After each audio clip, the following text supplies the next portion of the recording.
षष्टुत्व संधि के बाद दूसरी संधि आती है खष्टुत्व।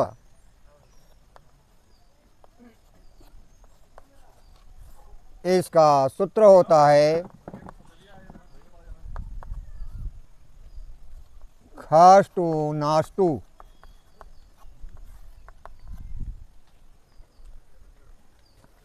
खष्टु नाष्टु। इस सूत्र के अनुसार यदि छोटा स अथवा तो वर्ग के, तो वर्ग का मतलब हुआ तो, थो, दो, धो, न के पहले या बाद, के पहले या बाद मूर्धन्य स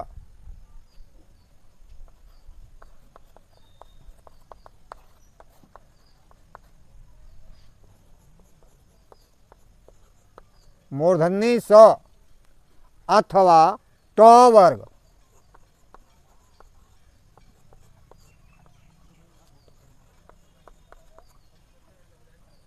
ट वर्ग में आ जाएगा टो, थो, दो, ढो और। अब से देख लीजिए, यदि छोटा स अथवा तो वर्ग के पहले या बाद मूर्धन्य स अथवा ट वर्ग आए तो परिवर्तन आपका जो है छोटा स अथवा तो वर्ग में हो जाएगा। अर्थात आपका छोटा स का मूर्धन्य स और तो वर्ग का क्रमशः ट वर्ग हो जाएगा। ये आप समझ गए होंगे। फिर से सुन लीजिए कि खष्टुनाष्टु सूत्र के अनुसार यदि छोटा स या तो वर्ग अर्थात तो, थो, दो, धो, न के पहले कोई या बाद मूर्धन्य स अथवा टो वर्ग, टो वर्ग का मतलब हुआ टो, ठो, डो, ढो और आए तो परिवर्तन जो है आपका छोटा स का मूर्धन्य स और ट वर्ग का ट वर्ग हो जाता है। जैसे आप समझिए, मान लीजिए आपका यह प्रथम शब्द है और ये आपका दूसरा शब्द है। सपोज कीजिए कि आपका प्रथम शब्द के अंत में छोटा स या तो वर्ग अर्थात तो, थो, दो, धो, न में से कोई वर्ण आता है और यहाँ दूसरे शब्द का पहला वर्ण मूर्धन्य स अथवा तो, थो, दो, ढो और में से आ जाता है तो परिवर्तन आपका यहाँ पर होगा, यानी प्रथम शब्द के अंत में होगा और यह छोटा स का मूर्धन्य स, तो का टो, थो का ढो, दो का ढो, ढो का ढो और न का अड़ हो जाता है। इस नियम में आपको यह पहले ही बताए हैं कि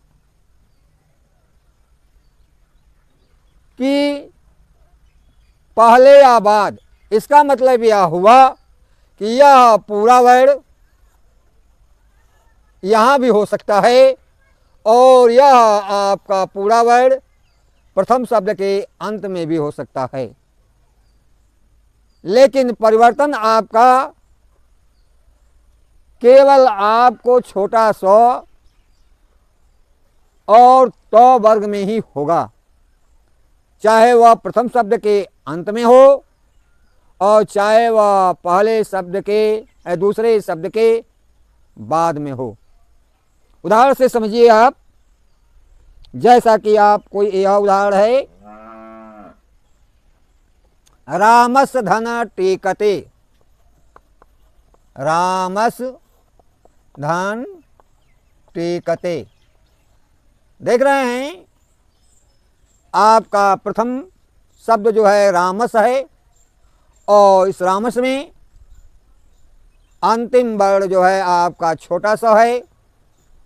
दूसरा शब्द टेकते है, टेकते में आपका प्रथम वर्ण जो है तो है, इसलिए आपका छोटा सौ का जो है मूर्धन्य सौ हो जाएगा।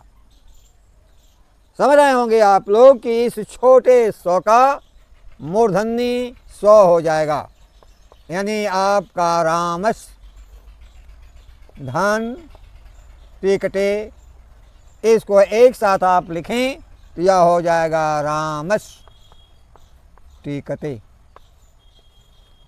इसी प्रकार से एक और उदाहरण देखिए,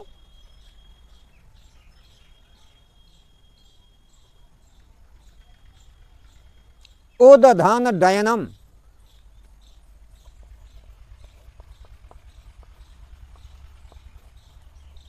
देख रहे हैं यहां भी आपका दो शब्द है। पहला शब्द है उद, दूसरा शब्द है डयनम। उद का अंतिम वर्ण दो है और डयनम का पहला वर्ण डो है। अब देखिए आप, उद में दो में परिवर्तन होगा। किसमें परिवर्तन होगा? दो में। और दो जो है तो थो दो, यानी तवर्ग का तीसरा है। तवर्ग का कौन सा है? तीसरा है। तो परिवर्तन में आप देखिए, टो वर्ग का तीसरा, यानी टो ठो डो, यानी दो का दो हो जाएगा। क्या हो जाएगा? दो हो जाएगा, यानी आपका उड धन डयनम। इस प्रकार से आपका होगा उड डयनम।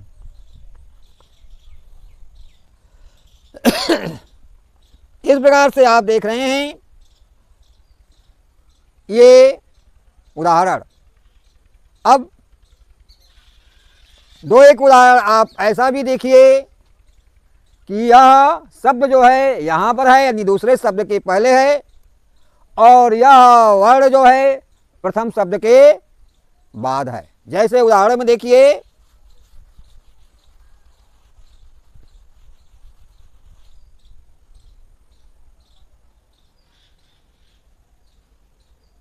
कृष धन नह।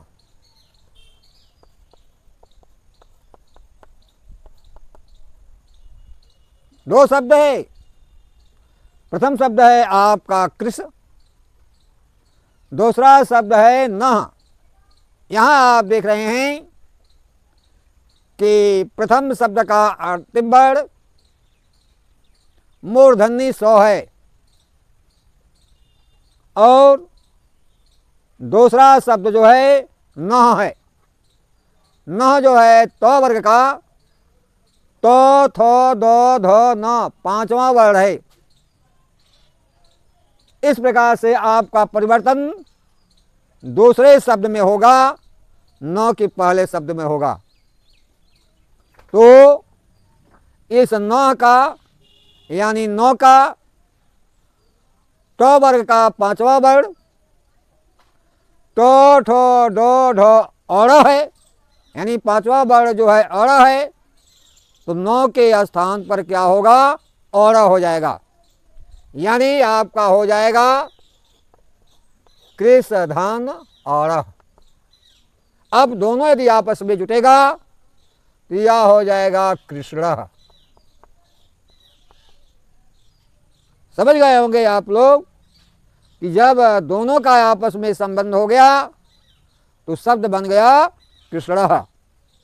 ठीक इसी प्रकार से एक और उदाहरण देखिए। वह उदाहरण है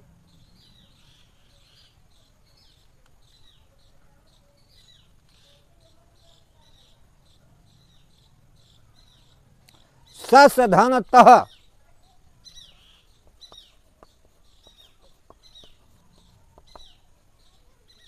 इस उदाहरण में भी आप देख रहे हैं कि प्रथम शब्द जो है सस है और दूसरा शब्द जो है त है, यानी यहां भी परिवर्तन आपका त में ही होगा और परिणाम स्वरूप तो जो है तो वर्ग का प्रथम वर्ण है, इसलिए तो वर्ग का प्रथम वर्ण तो होगा, इसलिए इस तो की जगह पर क्या हो जाएगा तो।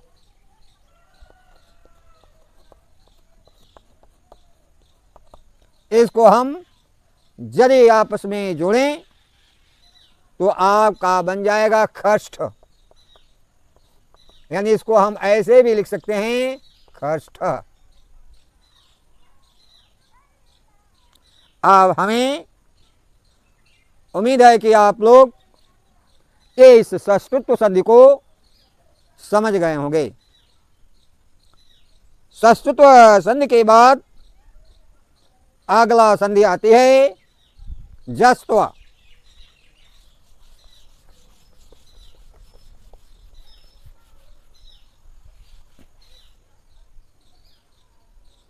जस्त्व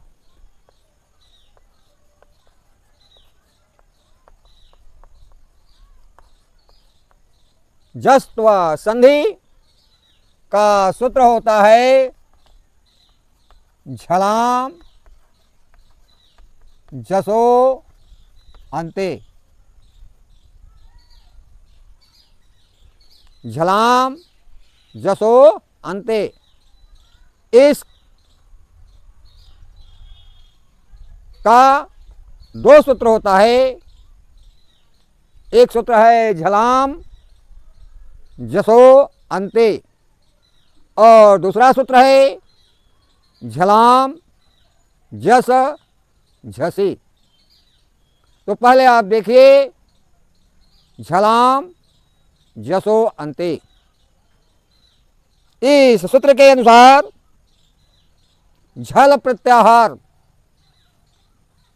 प्रत्याहार के अंतर्गत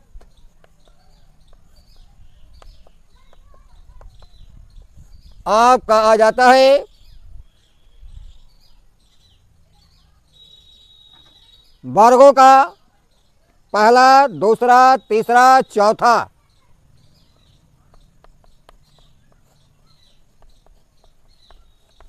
पहला, दूसरा, तीसरा, चौथा। क्या बताया आपको कि जल प्रत्याहार के अंतर्गत कौन कौन से वर्ण आते हैं। वर्गों का पहला, दूसरा, तीसरा, चौथा और सौ सौ सौ सौ सौ हो। कौन सा आ गया? बड़ा सौ, मूर्धन्य छ, छोटा सौ और ह। आप लोग एक बार और बता सकते हैं कि बड़ा सौ, मूर्धन्य सौ, छोटा सौ और हो को हम कौन सा व्यंजन कहेंगे? उष्म व्यंजन। कौन सा व्यंजन कहेंगे? उष्म व्यंजन।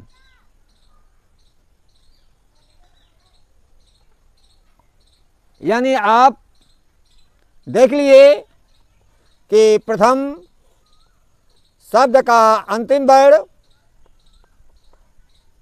वर्गों का पहला, दूसरा, तीसरा, चौथा या तीनों स और ह, यानी बड़ा स, मूर्धन्य स, छोटा सा और ह में से कोई वर्ण आए, में से कोई वर्ण आए तो आप लोग जानते हैं कि वर्गों की संख्या क्या होती है? 5। क्या होती है? 5। क वर्ग, च वर्ग, ट वर्ग, त वर्ग और प वर्ग।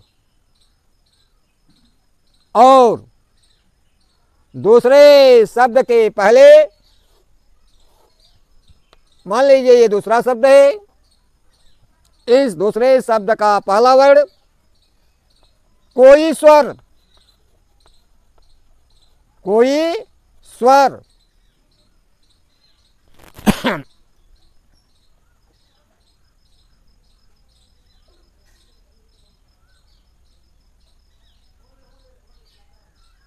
या व्यंजन, कोई स्वर या व्यंजन आए, कोई स्वर या व्यंजन आए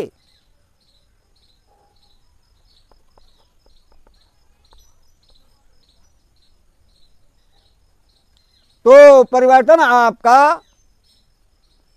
प्रथम शब्द के अंतिम वर्ण में होगा। किसमें होगा? प्रथम शब्द के अंतिम वर्ण में होगा। अब प्रथम शब्द का अंतिम वर्ण को देखेंगे कि अंतिम वर्ण किस वर्ग का है। जिस वर्ग का वह वर्ण होगा उस वर्ग का तीसरा वर्ण हो जाता है। जैसे प्रथम यानी क वर्ग का आपका आ गया क, ख, ग, घ, यानी क, ख, ग और घ में से यदि कोई वर्ण होता है तो इस क वर्ग का तीसरा वर्ण ग हो जाएगा। समझ गए कि क वर्ग का तीसरा वर्ण यदि क, ख, ग और घ आए तो क, ख, ग, घ की जगह पर तीसरा वर्ण यानी ग हो जाएगा। ठीक इसी प्रकार से च वर्ग का च, छ, ज, झ में से कोई वर्ण आए तो इस च वर्ग का तीसरा अर्थात ज हो जाएगा। यानी च वर्ग का तीसरा जो है क्या हो जाएगा? तीसरा ज हो जाएगा। ठीक च वर्ग के बाद आता है आपका ट वर्ग, यानी ट, ठ, ड, ढ। यदि ट, ठ, ड और ढ वर्ण आता है तो इस ट वर्ग का तीसरा अर्थात ड हो जाएगा।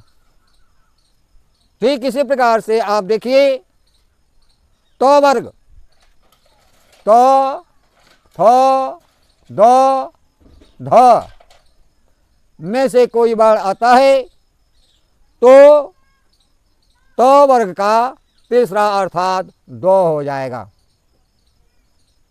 अब त वर्ग के बाद आता है प वर्ग, प, फ, ब, भ में से कोई वर्ण आता है तो प वर्ग का तीसरा हो जाएगा अर्थात ब हो जाएगा।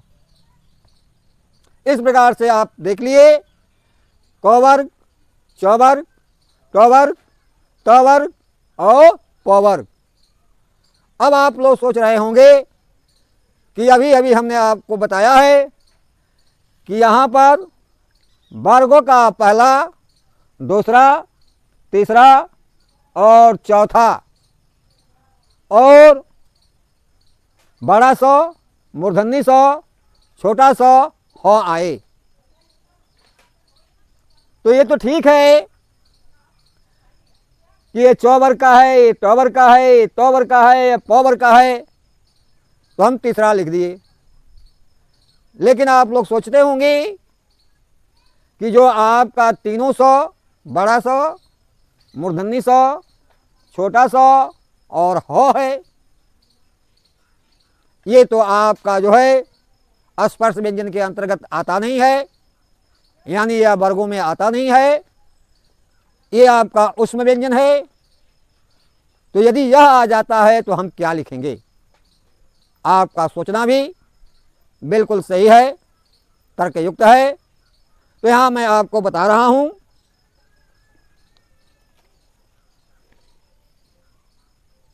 कि छोटा सा, बड़ा सौ, मूर्धन्य सौ, छोटा सौ और ह में केवल मूर्धन्य सौ, यानी ये आप देख रहे हैं केवल मूर्धन्य सौ,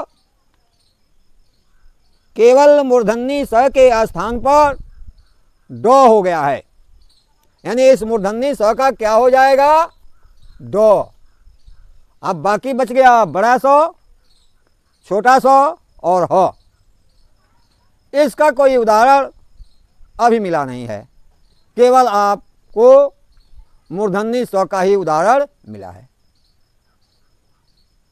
खैर, इतनी गहराई तक जाने की आपकी जरूरत नहीं है, आप इतना ही मान लीजिए झलाम जसो अंत्य सूत्र में कि वर्गों का पहला, दूसरा, तीसरा, चौथा वर्ण आए तो वर्गों का तीसरा हो जाता है और मूर्धन्य स का दो हो जाता है। अब उदाहरण में देखिए कि उदाहरण के अनुसार कैसे हो रहा है।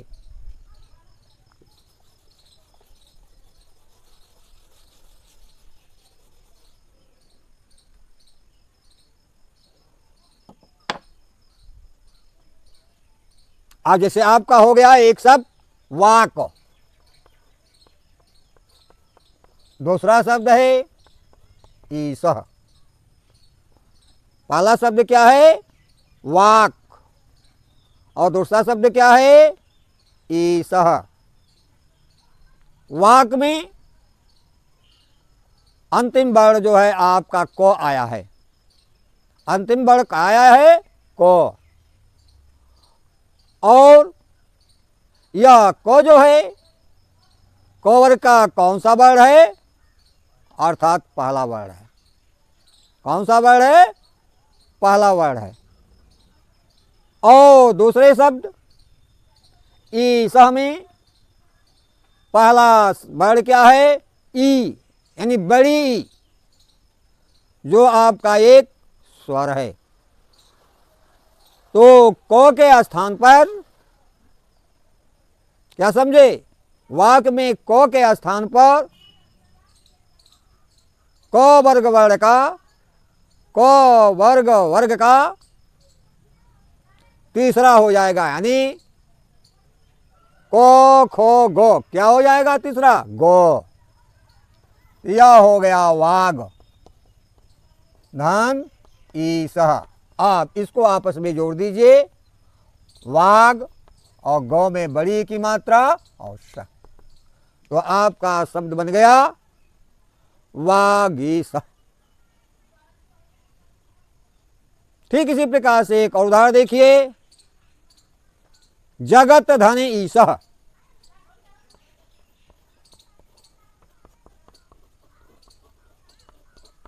इस शब्द में प्रथम शब्द का अंतिम वर्ण तो है और दूसरे शब्द का पहला वर्ण जो है ई है। यहां प्रथम शब्द का अंतिम वर्ण तो का मतलब हुआ वर्गों का, यानी तो वर्ग का पहला वर्ण। कौन सा वर्ण? पहला वर्ण। दूसरे शब्द के पहला वर्ड क्या है? ई है, बड़ी है, अर्थात यह क्या है? स्वर है। तो जगत में तो जो है आपका